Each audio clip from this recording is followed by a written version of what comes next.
What do you say to the woman who says to you, you want me to do the laundry, to cook, to watch the kids, and to work, and to give birth? Let's put a disclaimer out there, okay? We don't live in 1960s USSR. When you're not getting that attention from your spouse, you're gonna get it somewhere else, unfortunately. But sometimes all it takes, honestly, is to just put your phones away at the end of the day after the kids are asleep and just look at her in the eyes and just talk to her 5, 10, 15 minutes. That, I find, also goes a long way. My wife tells me this all the time, just last point. She just wants to feel like she's not in it alone. Right. She wants to feel there's someone with her that she can rely on and lean on to help with the kids, to relieve her of her stress, and that she's not in it alone. I never learned how to cook. I don't know how to cook.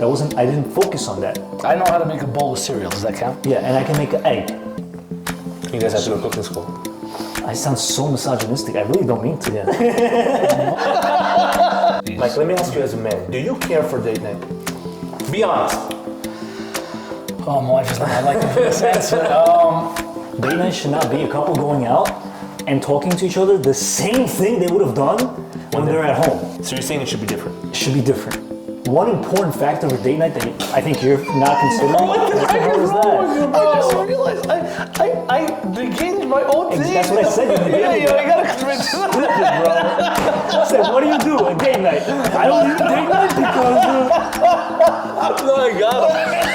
Because how do you feel about the date night? The truth came out, bro. The truth came out. I agree, but I want to defend myself because I feel like I just made a statement that might be a little bit controversial. I just want you to know that I want to go to a place where I find you, a place I call home, a place where I'm not alone, and maybe I'll grow just a little bit more, and I'll be adored, then I'll be adored.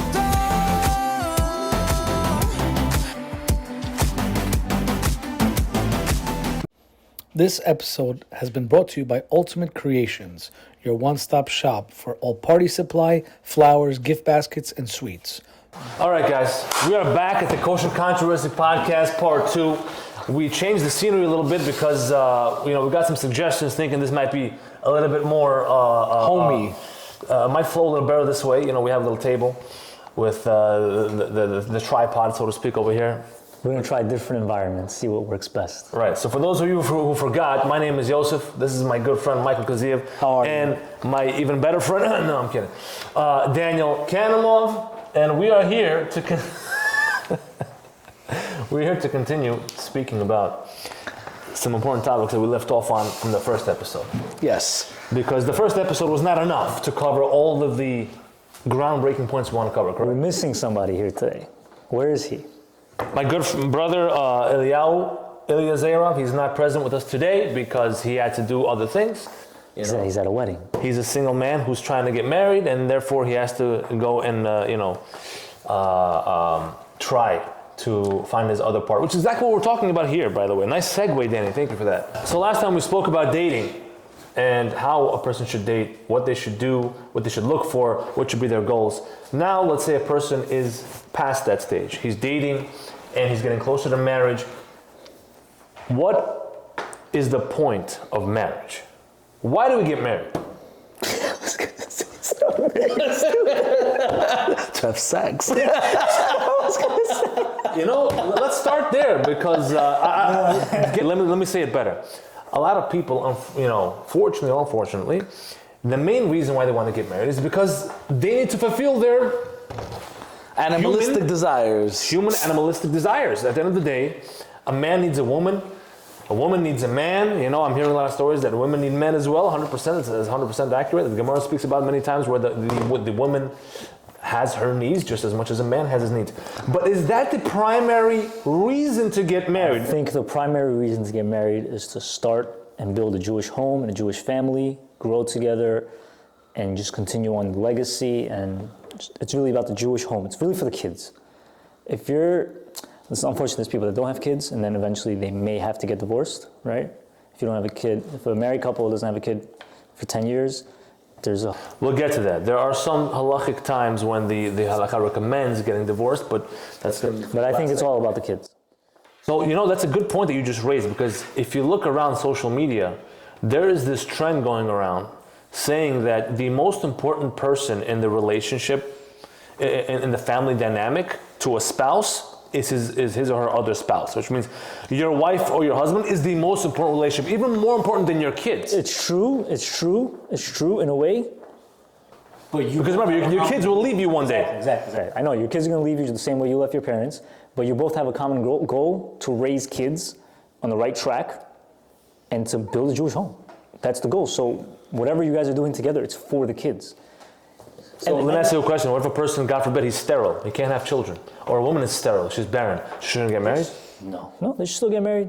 Listen. So therefore getting married is what? Getting married itself, there's this intrinsic, inherent value just in being married, a man and wife alone without even kids. Yeah. Yes. Correct? Sure. Yes or no? Yes. Good. Now Mike, tell me exactly what is that value? What should we be looking for? When you What are you get trying to build with your wife? What have you learned in your experience being married for the past X amount of years? So I've learned a lot being married. How many years? Almost 11 years now, 10 and a half years. Mazal tov. Yeah, me and you are the same in that time frame. What have you learned in your years being married, and what are the main goals that a husband or wife should strive to achieve in their journey of being married? Yeah, the camera's closer on him. He looks nervous. Face.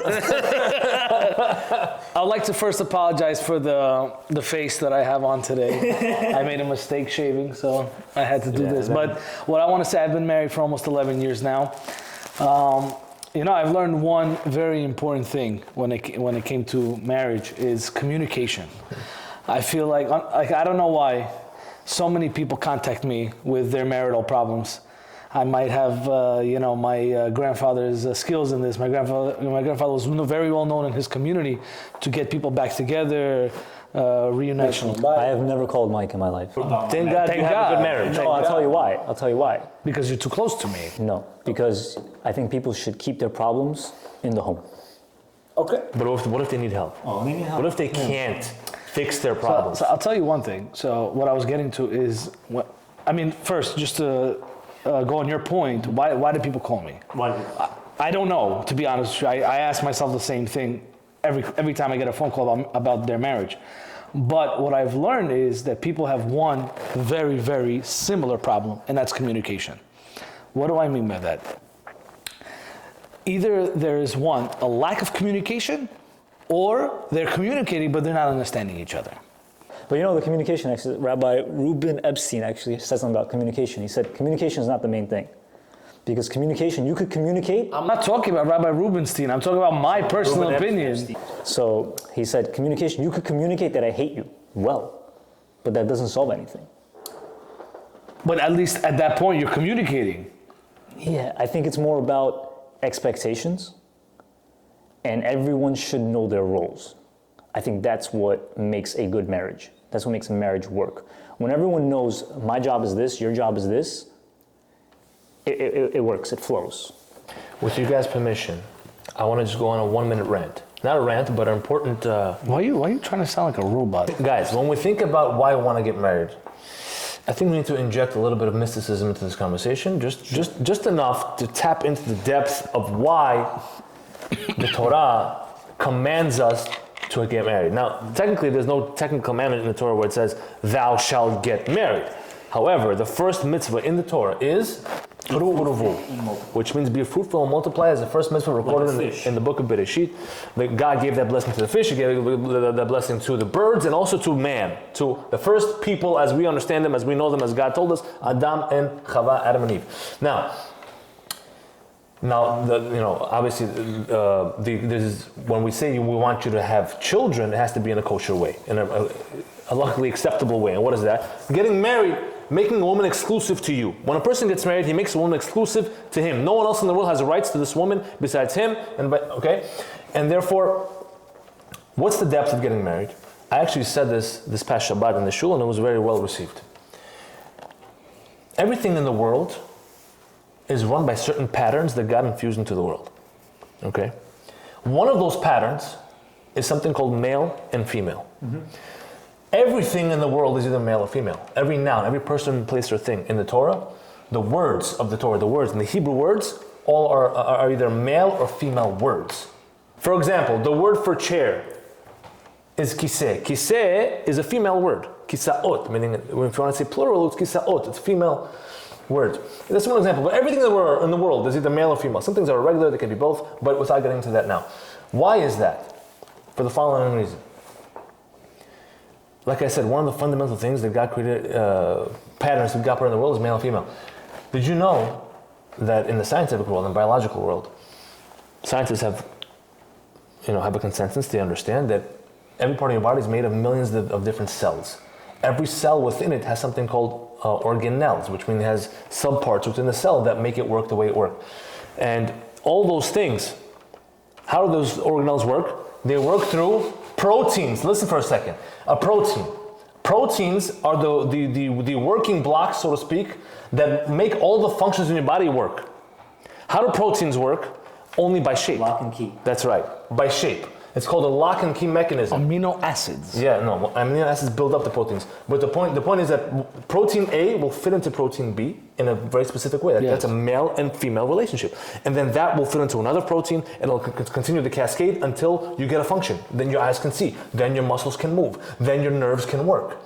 Then your stomach digests. You understand? That's how the proteins do these things. So therefore, your whole body works on male and female. That's number one. Number two, in deep teaching in the deeper wisdom is, what we call the Kabbalah, is that God, when he wanted to create the world, he created a void within himself. When he's an endless, infinite being that human beings cannot fathom. He's everything at all times, right? That's infinity, it's beyond what we can understand. Mm-hmm. So he wanted to create something to relate to and to reward, that's us. But on the way there, he created a void within himself, an empty space, so to speak. And what is that? That's the vessel, that's the receptacle, that's the female. Okay, and into that void, that's called the halal. Halal means the empty space. Into that void, he sent something called a kav.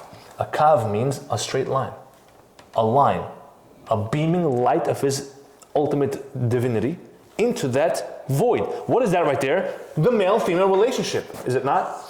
By the way, if you notice, I just noticed this recently, but if you look at any of your technologies, your phone, your printer, your computer, your television, whatever you have, there's a universal symbol to activate, to turn the thing on. You notice what it is? A line. It's a line with going into a circular receptacle. What is that if not a male and female relationship? Where they got that from, I don't know. But that's the symbol of activation. That's what God, quote unquote, would use to activate the world. Okay. You understand? So the point is, when you get married, when a male marries a woman, when a woman commits herself to a man, they are taking part of this male-female relationship. And the fact of the matter is, no male is complete without a female. Right. And the female as well gains her completeness with the male. Okay, so when you're married and when you have an active, proper relationship, you're actually completing the work of creation. So that's why marriage is important, right? You just went on a 4 or 5 minute rant on the importance of marriage. Thank you. But now, you're welcome. Now your life. But in all that energy is all that we are bringing out the best in each other. Yes. And it's a challenge. It's not supposed to be. It's not like, I think people when they're dating have a wrong expectation that things are just going to be easy forever. I'm not saying it's supposed to be hard, but it's supposed to be. You're supposed to work on it. I think it has to be hard. It doesn't have to be difficult. It shouldn't be. You shouldn't be suffering. You know, there's people that suffer. Hard. In their relationship. Hard is not suffering. You know. Some people could be. Hard could lead to suffering. You should put in effort. Some people don't put in effort. They just say, "Oh, I did it when I was dating. I bought." Ishtadlis. You have to put in the ishtadlis. No, I bought her flowers when I was dating. I think what you're trying to say is people have to be prepared before marriage, knowing more or less what they're getting into, to continue to work on their marriage while they're married. Right. Rather than just diving into the waters and hoping it works out. Because that doesn't work well. Free flow, like, oh, it'll just work out. It doesn't work. You just have to. Can I say something? As much as you can prepare for marriage, I think you could never be prepared enough for it. Sure, there's always going to be unexpected challenges. That's how come every point I make, you're trying to negate it? I'm not again, I'm agreeing with you. Also, first year, Hashem makes it easy for us. There's a special blessing. I don't know about that, man. No, first year I see it as first year is very difficult. It could honestly, the first year makes or breaks the couple. Personally, first year it's just like fun. It's just like easy. It's like it's really there's like a divine intervention. It's just like easy mode. I'll be honest with you. My first year was not easy at all. My wife got pregnant almost instantly. I went into nursing school My wife had a very late job. I had clinicals. The first year was very tough, because when your wife gets pregnant, and especially it's her first time, Bezrat Hashem, she's going through all these changes, bodily changes, emotional changes. I said physical, mental changes, and then you're also getting used to being a husband and a wife, not just boyfriend, girlfriend, or whatever. And now you're also getting used to living with a person, and before you live with your parents, now you're living with this stranger, that you are now making your spouse. So yeah, my first year of marriage is very difficult. But how, again, that's where the learning starts. That's where. What do you mean by that? I had a different. For me, it was first year was super easy, and then just a little more challenges. Once the kids came, it became. So you had a great. Let me ask you a question. I know the answer. But I know people who don't have that start. Wait, I know the answer to this, but I'm asking for the audience. Were you already working, in your career? Yeah. So you see, that was. But I'm saying that was the difference for me. I started school, a nursing school, and that was very, very difficult. Mm-hmm. And I had to balance work. You're saying school is different than work. No, not only that, I had to balance school and work, because I needed to work to make money to support my wife and my future kid, and I was still in school to get my career. So yeah, that made things very, very difficult. I remember from clinicals, I'm sorry that I'm interrupting you, I'm from clinicals, I used to come home 9, 10 o'clock at night, and then I would be so tired, I didn't want to give, it's not that I didn't want to give attention to my wife, I didn't have the energy to. But in your first year of marriage, you're trying to give as much attention and as much as you can to your spouse, but it was almost impossible in the first year of marriage. But no, it was still fun. Okay, so how do you define a marriage? Like, what is your definition of an ideal marriage? There is none. I don't think it exists. It doesn't exist. Yeah, in my opinion, So what are you striving for? As a husband and wife, you're collaboration, Being on the same team. You want to feel like she's supporting you and you're supporting her at the same time, correct? When you're in a marriage, right, you have to understand that marriage will come with sacrifices 100%. There's never in a marriage, well, I think that you're going to get your way 100% of the time, or she's going to get her way 100% of the time. There's that compromise, right? Mm-hmm. But how do you come to that compromise? Compromise. No, how do you come to that? This is where by bringing down your ego and thinking about the other more than yourself. Not only that, but this is where my point of communication comes in, right? Some people, in their marriage do not communicate to the spouse what they want in their marriage. That's true. I remember. I'm sorry that I'm going to go on a little tangent right now. I remember I was watching this, it was like a psychological thing for couples, right? It was just a YouTube clip or whatever. And then he said, the guy had a couple in front of him, and he said, I want you to write down 5 things that are very important to you, and write down 5 things that are very important to you. Write it down secretly on your own, and then we will share it together. The 5 things that they both wrote, the other person did not know that that's very important to them. Mm-hmm. How are you in a marriage when you don't even know what's important to the other person? That's why you're saying communicate. Yes. Well, communication skills is not something that everybody has. Yosef, let me ask you a question. We're not married. We're friends. Thank God, best friends. You're best friends. When we became, why? He didn't want to make you feel bad, so he had to throw in best friends. No, why? He's also my best friend. What I'm trying to say, you have certain expectations from me, right, as a friend. Me as a person, I've learned to keep my expectations of other people down. But you have certain expectations of me. That's how I've adapted in my life. And even if you didn't do the great things that you already do, I wouldn't be upset at you, because I'm the kind of person where I don't accept expectations from other people. I take care of things myself, and I rely on God. No, that's different. Everyone has their own approach. You expect things from your wife. There's things that you expect. You're right. Maybe the friend thing was about certain things, right? Because you're living with your wife. Your wife expects things from you. You expect things from your wife. Sure. Yeah. We're talking about husband-wife relationship. Right. You know what I've heard? I've heard that many times. That when it comes to marriage, you have to focus more on what you can contribute more than what you can get. Yes, it's all about giving. That's the secret. We say that. We say it's all about. Do we really believe it? Yes. Do we really believe it's all about giving? Yes. Hold on. So if your wife stopped giving whatever she gives to you in your marriage, whatever she contributes, for the next month, you'd be okay with it? I wouldn't be okay with it. I would obviously talk about it. But she's not giving to me so she can receive. She's giving to me to be a giver. You get the difference? No. Say it again. When you give to your wife, you give to her why? Because you expect something in return, or you give to her because you want to give to her? It should be the second one that you want to give to her. So that's what it is. So when you give to her because you want to give to her. But many people, maybe even most people who are married, give to their other half because they expect a certain contribution back from them. That's a business transaction. So you're right, but you don't do that to your kids either. You don't expect your kids to give back to you. In that first of all, but are you equating the relationship with your kids as the same as relationship with your wife? Because kids is unconditional love, wife is on condition. There is a condition. Yes, it is conditional. But you just contradicted yourself, Danny. Oh, wait. You said you should give just because to give. Now you're saying there's conditions. No. That's two different things. At the end of the day, there's still conditions. Okay, so you gotta choose one side. No. I'm not giving to get. I'm giving to give. That doesn't. What does that mean? What does that mean? Give to give. Mike, what is give to give? What are you trying to say? He's yelling. When you buy your wife a gift, for example, or when you give her a compliment, are you doing that for yourself or are you doing that for your wife? Hold on, Danny. I understand I really want to understand what you're saying. What do you mean by give to give?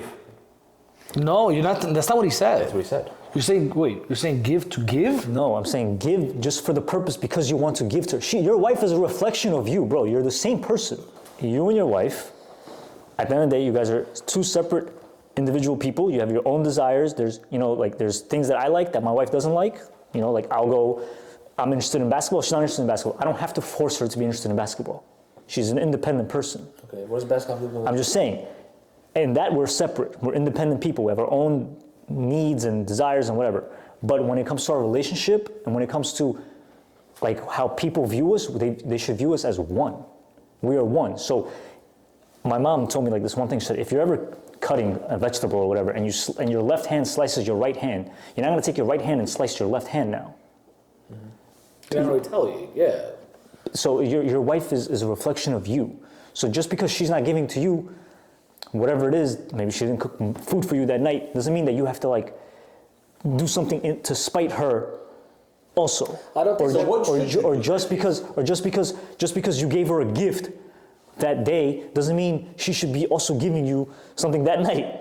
You get what I'm saying? It's not a business transaction. It's both parties giving 100% of themselves. Okay, Danny, that's fine. I hear you.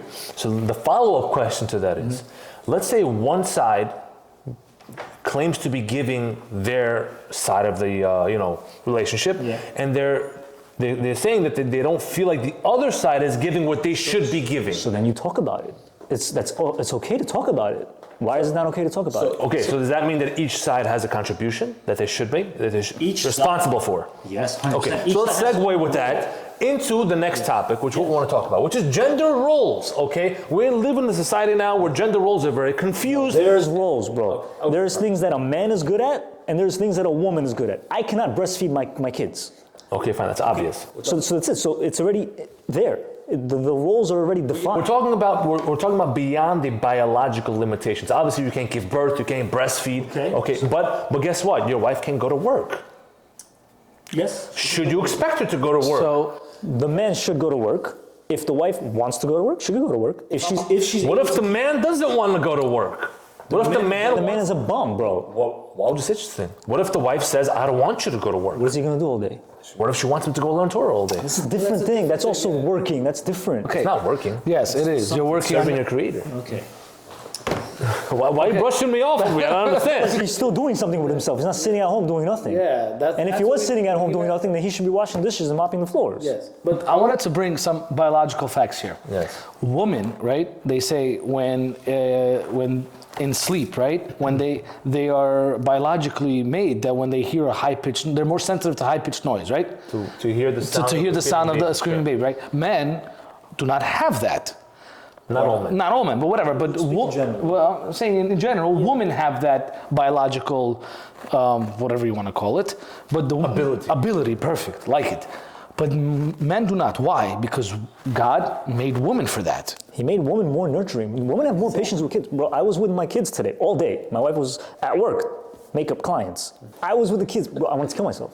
I love my kids, but I don't have the patience that she does. And I appreciate that when I'm at work and she's home with the kids, when she picks them up from daycare or whatever, it's not easy. What I've been meaning to say with gender roles, right? Male and female. But even though there are specific gender roles, every family there's a difference. Yeah. It's not standard. Not in Not every one size family, fits yeah. all. Everyone has to talk about amongst themselves what they can do, what they can contribute, what they're good at. Everyone has a different skill set. Perfect, exactly. That's fair. In one family, a man has these responsibilities and a woman has these responsibilities. They have their roles. But another family could be a little bit different. Like you love to bring this example in.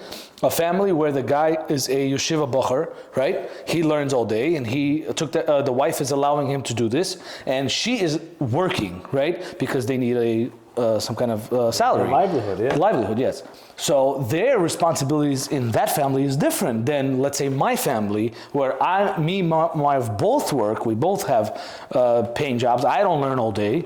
You know, I try whatever as much as I can, but I have different responsibilities than that guy. Right? So it's very hard to say just generally, what is a man's role, what is a woman's role? It's not only about working, by the way. It's also about, because women work. I don't know if all women work full-time, part-time, whatever. People different situations. Some women don't work. It depends on the situation. If in that family it works out for them, and it works out for them. I just think the primary role of a woman, her first priority should be the home. Yes. If the home is taken care of and she has time and capability and a passion to go to work, by all means, go ahead. What do you say to the woman who says to you, you want me to do the laundry, No. to cook, to watch the kids, Okay? and to work, No. and to give birth, Time out. and to do this? You go first. I didn't say work. I said if you want to go do laundry, cook, this is that, fine. I never added work into the mix. Work is if you want to go to work. Well, what if the financial needs of the family is such that they need two incomes, so they need her to work? So the guy has to make more money. What if he's not making enough money? Okay, so you then- can't just click a button and say more money. I'm looking for that button, bro. So then she goes to work, but the guy has to do what he can, his part, because she's also going to work, right? So maybe there's other things. There's other things that the guy does, right? The guy doesn't just go to work and come home. What else does he do? He does the yard work, right? I assume. He takes out the garbage. Takes out the garbage. Oh, that big deal. Damn right, guys, you have to make a medal for Mike. He takes out the garbage. Take out the City. Oh It's my the whole goodness. thing. It's Oh, the whole yeah. thing now. You gotta separate from the Yeah. recycling and the regular But garbage. there's still things. I'm sure he plays more with the kids, right? There's men tend to play more with the kids. They wrestle with the kids. They throw them around. Women don't do that. Sure. There's people should, with their wives, talk about what they're good at, what they can contribute. In other homes, maybe the woman is going to be the one that goes to work. She's going to make more money. He didn't go to school. I don't know. He can't do anything. He's dumb. I know He can't make $1. I know a guy who... So he's going It's about his mazal. What do you want? It's Okay, not, his it's not mazal. always his fault. Yeah, You could have the smartest guy in the world, but everything he touches just doesn't work. So in that case where this guy, whatever he touches is not working, he's going to be home. He's going to be the one washing dishes. He's going to do the laundry. No, but how many men will say no to that? But that's ego already. Yes, Then I agree. that's a failed So, okay, attempt. first, let's put a disclaimer out there, okay? We don't live in 1960s USSR. Okay, let's just put that disclaimer Yes. out there, okay? What does it have to do with this one? I'll tell you what that has to do, because those responsibilities of men back in that day was very different than it is now. I like to call this time the modern day father. We are in the age of the modern day father. Well, I always like to say this, why? What's a modern day father? I'll explain to you. Back in Tashkent, wherever you're from, Samarkand. The old country. The old country, right? Men did not do most of the stuff that men do now. Like what? I'll explain to you. I know my father has never changed a diaper. I've changed probably 3 today. I changed only 1 today. But I've changed in my whole life 1/1000th of how much my wife changed. Yes. I'm not home. She's home. She's with the kids. She's better at it than me. It'll take me 2 hours to change a really bad diaper. She'll do it in 3 seconds and be on the phone and do something else at the same time. Yes. She has the skills. So you guys are not touching on the point that I wanted you guys to touch on. What's the point? I don't disagree with a lot of what you guys are saying, but since this is the Kosher Controversy Podcast, you guys have to remember that men have a responsibility also to be the spiritual leader in the home. He has to know, if you're a religious family especially, he has to know what the laws are, how to run the kitchen, what the family laws are, how to do the holidays properly, how to make sure his kids are on a proper spiritual path in their yeshiva, to make sure they are motivated, that they enjoy being an active participant in Torah learning and growing. That, in my opinion, That's a huge responsibility. on the men. Now, I'm not saying women can't do. Okay, so let's. I want to just say just one following closing. I want to add one thing to this though, before you say one final thing. Okay, fine. Because go. as a like I have daughters, right? I have a son too. But as my daughters, when they play with their toys, their baby dolls, they're nurturing, they're playing with the dolls. They're taking care of the dolls. Okay. That's like innate for a woman to do that. Sure, that's great. So when they're going to be growing up, they're going to be learning how to cook. I never learned how to cook. I don't know how to cook. I didn't focus on that. I know how to make a bowl of cereal. Does that count? Yeah, and I can make an egg. You guys have to go to cooking school. Okay, if I absolutely have to, if I'm forced to, then I'll find a way to learn how to cook. But So again, there are roles. There's just innate that you're born with that girls or women have, and male and I think what you're trying to say is that biologically men tend towards certain things and women tend towards certain things. Yes, which is hunters and gatherers, sure, which is fair. Now, hunters and gatherers, that's a whole other conversation. Let's not bring that. But that is, Okay, but that's they're out in the world. No, they're hunting. They're out in the world. They're hunting, and the woman is in the home. What I want to say is the following. I sound so misogynistic. I really don't mean to. No, it's not misogynist. It's. I think. Okay, guys, we're saying the same thing. We need to close this, move on to the next topic. What we're saying is that men innately have certain tendencies, women have certain tendencies, which is proper. That's how God wired us. But you'll always have exceptions. Yeah. You always have men who are a little bit more feminine. You always have women who are a little bit more masculine, right? But at the end of the day, for your marriage to work, any particular marriage to work, there needs to be an agreed upon system. Yes. Systematizing Whatever it things. is, whatever the system is. People like the husband has his general responsibilities that the woman is okay with. The woman has her general responsibilities. And guess what? When she can't do something that she's that you're used to, You have to and pick you up can't the do slack. Exactly. The Yeah. other side should be aiding and assisting in difficult times when the other one can't. But it doesn't mean that they should fully take over that particular job, because that would be maybe too overwhelming for whatever they already have to do plus that. So therefore, we're saying they have their own roles, but at the same time, they're, like you said, they're part of the same body. They help each other, marginally along the journey. In Egypt, when we were slaves, didn't they switch our roles as an extra burden upon us? Yes, that's a famous midrash where the Egyptians gave the men women's jobs and the women men's jobs. Yes, that's it. And it became crazy. And that was one form of torture, absolutely. Yeah. Sure. That's a good support for this. Okay, so that being said, let's move on to the second portion, second segment of today's episode we want to speak about. It's the second one. It's the third. No, it doesn't matter. The next one, and that is, people who are married, in the beginning it may seem exciting and inspirational and fun and new, but just like any other thing in life, unfortunately, things can become boring. Things can become stale and monotonous and routine. Why do you keep smiling every time I'm having a soliloquy, bro? I don't understand. How do we... Because I have all these thoughts in my head that I want to express. Oh man, okay. No, good ones. Let's start unpacking those thoughts. What do you tell the modern couple in terms of advice on how to keep their marriage interesting? So in my personal opinion, I think date nights are very important. And How often?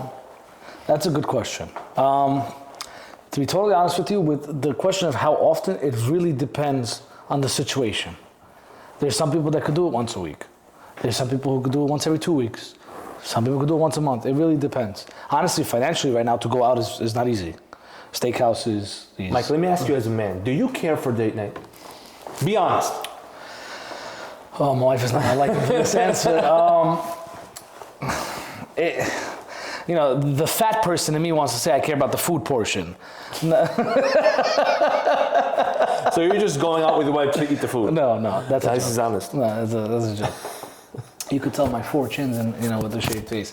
Did my microphone just fall off? No, it's still here. No, I seriously thought it fell off. No, it's just. Can you continue, bro? I'm waiting for you. Make you uncomfortable. No, I thought it fell off. I'll be honest with you. No, I'm not that into date nights, but I know it is important because Your date nights, to me, looks like it became stale. So, meaning you're bored from your date nights.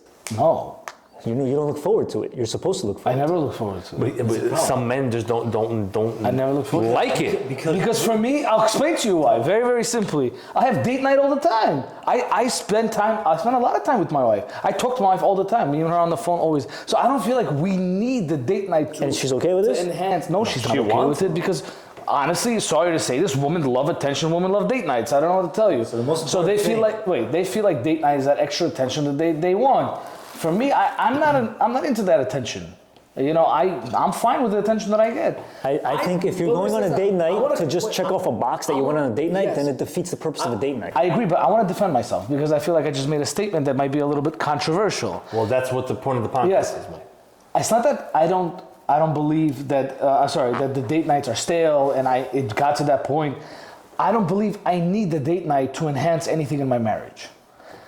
In general, date nights, the importance is again, to continue the communication, is to make sure that you're giving your... Yosef asked you, how do you stop yourself from being stale? The first answer you gave was date night, and now you're saying, I don't believe I need a date night. I'm saying for me, I'm saying for my relationship, I don't need, but I'm saying, especially in the beginning, yes, date nights are very important.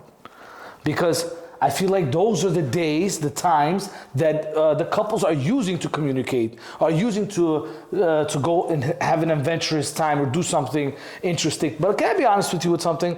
Date nights when you're religious is hard. I'll explain to you why. Plenty of kosher restaurants. But that's it. All you do is just a date night should not only be food. Exactly. Okay. So how many times experience? I think out of the three of us, it's safe to say that Danny is the most romantic, creative with his wife. Yo, can I say very something? Lucky. Okay, so Danny, please, can you describe to me what a date night looks for you? Okay, now put me on the spot. I can change the question. Okay, date night should not be two. Please get this. I want this individual, this face here. Date night should not be a couple going out and talking to each other the same thing they would have done when they're at home. So you're saying it should be different? It should be different. One important factor of a date night that I think you're not considering. What the heck is wrong with you, bro? I just realized I negated my own thing. That's what I said. Yeah, you gotta redo that. I said, what do you do? A date night. I don't need a date night because... No, I got him. Because I said, how do you feel about the date night? The truth came out, bro. Such a hypocrite. The truth came out. Date night should not be a couple just going out, doing whatever they would have done at home, or just being on their phone, like you mentioned earlier, or a couple just going out just on their phone all day.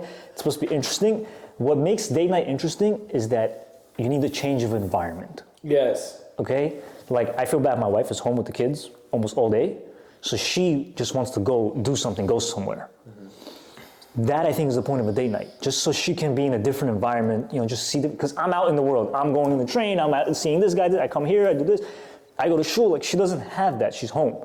So that's why I think women are more prone to want to have a date night because they want to be outside of the house. I think that's a very good observation. No, forget very good. I think that's excellent because what he just said makes up for what I said. That's what I meant when I said date night. In reality, I feel like we should change it. It's not date night. He's right. When the woman is not like we're very active, we go to shul 3 times a day, there's that. The woman sometimes is just stuck at home, right? Mm-hmm. So when you're taking her out and to do it, I think that's very important. It's not, forget date night. I think that's like the wrong, I said it wrong. I'm sorry, I apologize. Especially to my wife.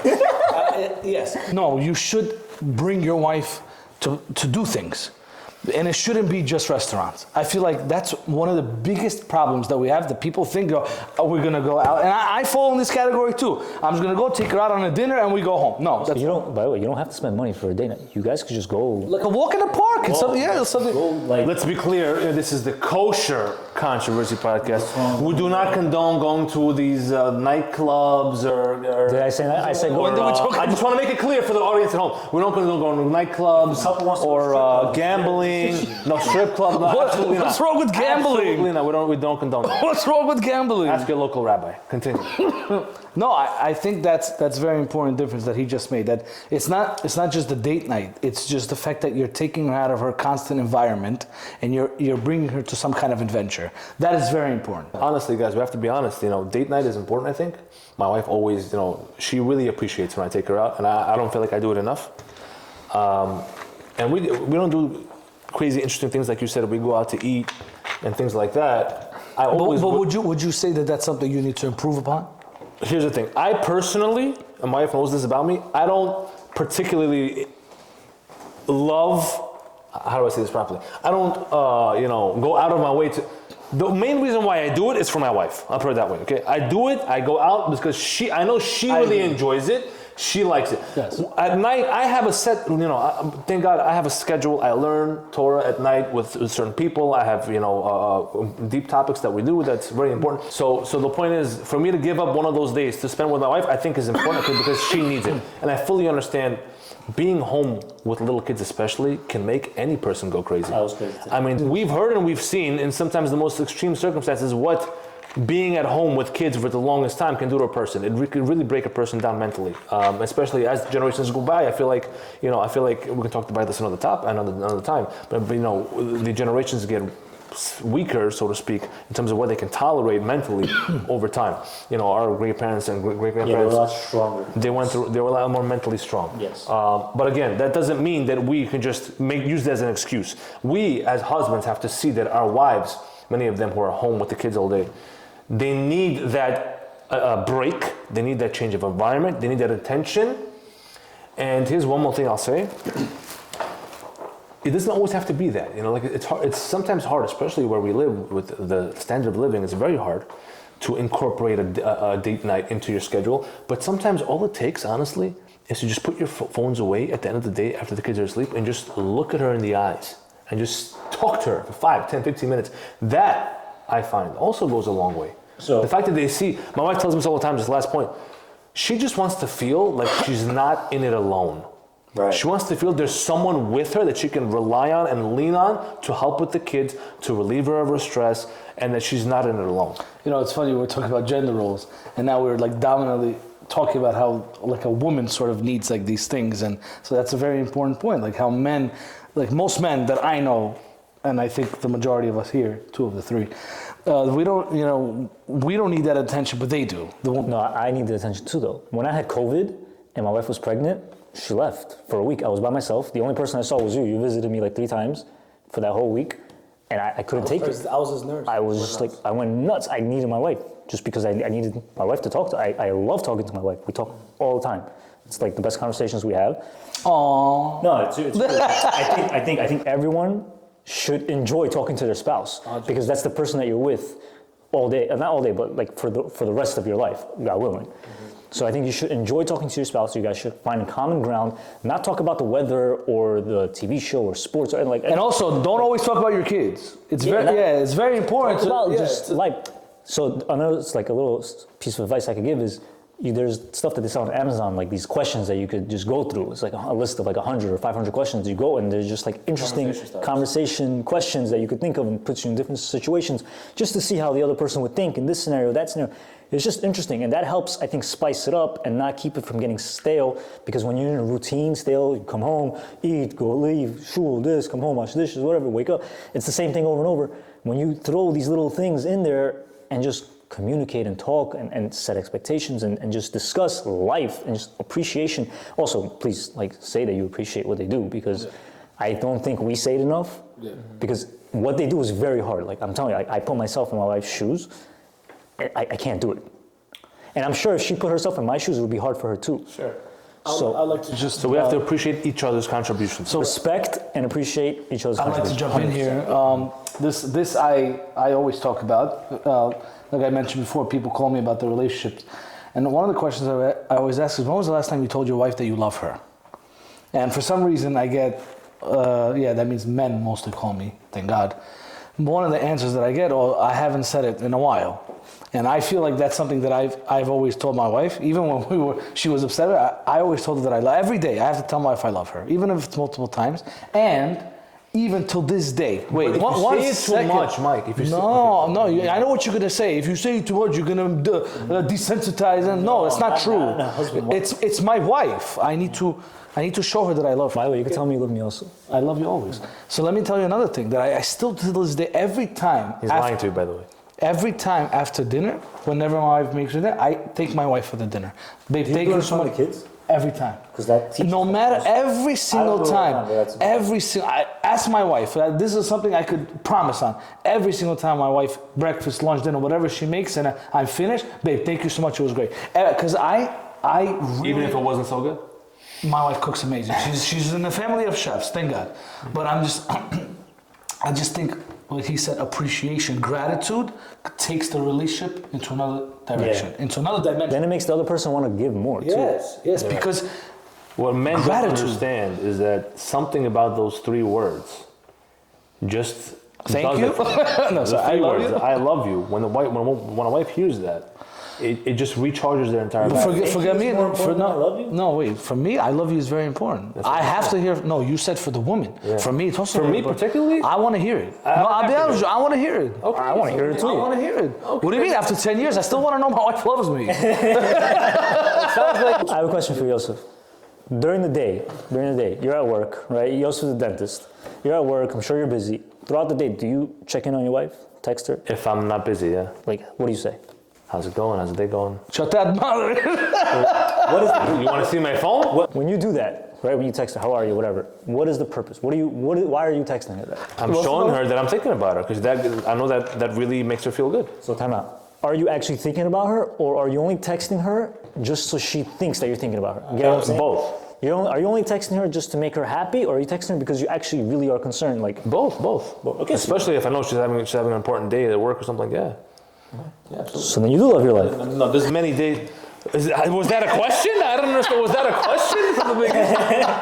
There's many days when I'm very busy and I don't talk to her from bye in the morning until high at Does night. she check in on you? It depends on the day. Sometimes she's busy too. It depends on the day. But she tells me when I come home, she feels a certain relief because now she feels like she's not alone and someone's there to help her with the kids, to put them to bed. The whole bedtime routine is very, very important, especially if you have a lot of kids. It becomes more difficult. I just think it's very also another way to keep things from getting stale. As an example, I think it's very important that throughout the day, we pray 3 times a day, right? We just 3 times a day we have to what's the word I'm going to Reconnect us. Rekindle our love with God. right? 3 times a day. Yes. Rekindle our love with Hashem. And I think it's the same way with your spouse. I don't know how many times a day, but throughout the day, you should both be checking in on each other just to see, like, oh, did you eat? Are you okay? Like, So put it shortly, I think you could say, while you're married, you should continue texting like you're dating. yes, it doesn't always work because you live together. It's a little different, and your text messages might be more about groceries and stuff like that. Yeah. But still try. Just business conversations. No, it doesn't have to be, but still try to just pretend you're dating because that's, a lot of times, like when people get married, they think that's it. I got her. That's it. Where's she gonna go? She still could go, and you could still go because when you're not getting that attention from your spouse, you're gonna get it somewhere else. Yeah. Unfortunately. So that's why you have to, I think, continue to win her over. And I don't mean spoil her. I don't mean spoil her with gifts or anything. I mean just attention and time. Because I think that's like the most important thing you can give somebody, the most valuable thing that you have to give somebody is your time. Attention. Your time. Time and attention. It goes together. But it's really like your time. So when you give that to your spouse, to your kids, to whoever, we're spending time here together right now, it shows that it's important to us. Are you trying to say that you should have been with your wife right now instead of with us? No, I'm trying to say I make time for everything. I try my best to make time for everything. So another subtopic we have to speak about here, we have to touch upon, is being that we live in a society now where we are on our devices a lot. Mm-hmm. And there's a lot of important information on those devices, private information. Mm-hmm. Do you believe as a married couple that you should have full access to your spouse's phone? Yes or no? Yes. I agree with Danny. Because if you have something to hide, that's a red flag. It means if you have nothing to hide, I should be able to see your conversations on your phone. What's the problem? Unless you're talking about me over there. I respectfully disagree. Explain your position. Okay. So I'm going 2 against 1 right now, right? Yes. So you two agreed that Should we go first and then he'll go? Yeah, you guys Since he's the minority, I'm going to give him a chance here. Wait, first of all, are you guys talking about here, look through my phone and make sure I'm not cheating on you? No, or am I? Some couples want to do that. My wife has my password. Okay. My wife can go into my phone all the time. But yet you don't want her to be looking at. No, I don't want her to go search through my whole phone, So no. what are you hiding from her? Honestly, there's business things in here that I don't need her to see. I'm not understanding the question. I thought access to the phone. Now you're saying, should your wife snoop through your phone? I'm not understanding the question. My wife has Should access. be allowed, do you mind if she looks at your conversations? But certain conversations. Time out. What my wife, once again, my wife has full access to my phone, but she will not, from her own mind, go and talk and look at the conversation that the 3 of us are having. If she's, She would never see that. She would never do that, and I would never go. What if I say a bad joke about her? I have full access to her phone, any given moment, full password to anything, and she has full to my bank account, whatever she wants. But that doesn't mean that I would go into her phone and look through what her friends are talking about, her and her friends. That makes no purpose, I mean, I wouldn't either. But That takes away privacy. What I mean is this: Look, if you put a lock on your phone and you never let her look at it. No, that's a problem. So you're asking a different It's a question. different question. Well, that's the question I'm asking. So state the exact question. Okay, so I'm saying if you block your wife from your phone, she might think, again, it depends on your relationship, but if you have a rocky relationship, or she has reason to believe that you are not trustworthy, she might think that why is he blocking me out of his phone? There must be something. Sounds very insecure. I just don't understand it. That's a deeper problem Yes. within the marriage that needs to be addressed. Some insecurity. My wife, I want to get back to it. My wife has access to my phone, meaning she has my password, she go into my phone. But I do not want her snooping in my phone. Not because I have something to hide when it comes to other women, but there's other things, like a perfect example, the chat that we have amongst us. Well, I don't want her looking through that. What's the big deal? What do you mean? We're not saying anything weird. It's not that we're guys being guys in that chat. Why does she need to read that? She wouldn't even be interested I'm in not saying that she has to. I'm saying even if she I did, don't would it want- bother you? Yes. But why are you looking through my messages? For what? What is the purpose of you doing it? Do you not trust me? There has to be that. Listen, I have a question. I have a question. Are there times that three of us in our group chat that we have, right? I'll say something funny or stupid, and you'll just be like, "Yo, look what Danny said." Wouldn't you do that? Yeah, of course. So that's it. So like, It depends. There's some stuff that is okay. it's just Guys, don't get me the wrong way. I'm not saying that people should invade other people's privacy. That is. I think that's an invasion of privacy. No matter, even if you're a You're couple, saying you that have to have access- privacy. There needs to be a certain level of privacy between a husband and wife as well. Is that what you're saying? trust. No, it's trust. It's not. It's not the word. The word is not privacy. The word is trust. If she's looking through, snooping through my Yeah. phone, then she doesn't trust me. I just don't get why. And that's a she bigger just asked problem. me, or like you know, like I don't get it. My wife has full access to anything, so she could. The argument to that is, let's say, forget your personal situation. Forget about your marriage for a second. And forget about your marriage for a second. Okay? If there is a marriage, if there is a couple where one side is accusing the other, and they want to look at their phone, The cheater or whatever, let's say the guy's really cheating on her, he's gonna delete the messages before the wife looks through it anyway. don't think of. No. Okay, if he's smart. Not everyone's that smart. Not everyone's that smart. Not always. I just don't get this whole thing. This is a real thing. It's a real issue that people go through. Unfortunately, The problem is not the phone. Okay, I- but once a couple is at that problem, where they have trust issues, okay, whatever. you know what? You know what? Hold on. Would you say that it's fair? Meaning that if one side is blocking the other side from their phone, then they're probably hiding something. No, Yosef, I have an amazing question for you. No? Listen to this. Yosef, let me ask you a question. Would you allow your wife to put a GPS tracker on you? I mean, I have nothing to hide. You know, technically your wife, I don't know, at least with me, Google Maps can track you wherever you are, so your wife could just Your go. wife would tell you, I find it a little weird. your wife will tell you, on your watch, I need you to activate your AirTag over there, and now I want to be able to track everywhere you go. Would you be okay That would with be that? a little weird, sure. But why? You have nothing to hide. She would just ask me and I'll tell her. But that's what we're trying. Exactly, that's what we're trying to but say. again, you guys are asking about us. Thank God we have decent marriages. I'm talking about people. If they're having problems with their marriage, this is the Yeah, this is no, snooping through the phone is not going to solve anything. What is that going to solve? Oh, yeah, you didn't cheat on me with anyone here. so we're good now. Wait. So, but if one side is really believes that the other side is untrustworthy, they have evidence for the fact, or they feel like they have evidence that there's something that's going on, should they have access to the other phone? If they're not showing the phone, do you see how it propagates their argument? Wait. The cheater should show the phone and have a side phone where he's talking to the side chick. Not everyone's that smart, then. I just don't get it, bro. That You're saying the issue is going to exist even if she shows. 100%. It's going to continue to exist even worse now. So it's a deeper rooted issue, is what you're saying. 100%. I do think that spouses should have access to each other's phones. Just to have, like my wife, I'll just be like, yo, here, call my mom from my phone because your phone is charging. Just call my mom. I'm not going to tell her, oh, type in my password or bring it to me. I'm going to type in my password before. She has fingerprint access like this. She'll press it and log in. It just makes things easier. I'll say, text Mike for me. Tell him to come pick me up or something. Your point is, if I'm giving her access to my phone, that means I have nothing to hide. That means I'm not cheating. You're still gonna hide. But that doesn't mean anything. You're saying if a person's smart enough, he can still work around it. If a person's cheating and they're getting away with it, you know what I mean? They're doing something. So All right, Okay. so I think we've spoken a good amount on this topic. we didn't even get to the big topic. That might have to be a different episode, Mike. We did enough. This is honestly good. I like this. It's easier to speak, right? It's like more interactive. The audience. What do you guys think? Is it better on the couch or is it better on the table? Okay, so guys, that was a great episode. Thank you for joining us. We appreciate it. You know, do all the good things that YouTubers say. Like, subscribe, and share. We appreciate the support if we can get it. You know, if you feel like you're getting a positive, entertainment value / educational value from our conversations, please let us know. And please. And if you're bored, please let us know.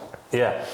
We're not marriage counselors. We're not. This is three guys, three friends talking about things that we've learned along the way that hopefully people will learn. Now, again, we highly condone and support the fact that everyone should have their own spiritual guide in their life. You should have a personal relationship with a competent rabbi that you trust and love, so that he can guide you in these kind of important, life questions and journeys. The last thing I want to say is we've spoken, I think, enough about marriage and relationships in the past 2 episodes. I think we'll take a little break from that. Yeah. And the next episode, we're going to dive into other kosher controversial topics. And with that, we wrap up the Kosher Controversy Podcast, Episode 2. Thank you, guys. I just want you to know that I want to go to a place where I find you, a place I call home, a place where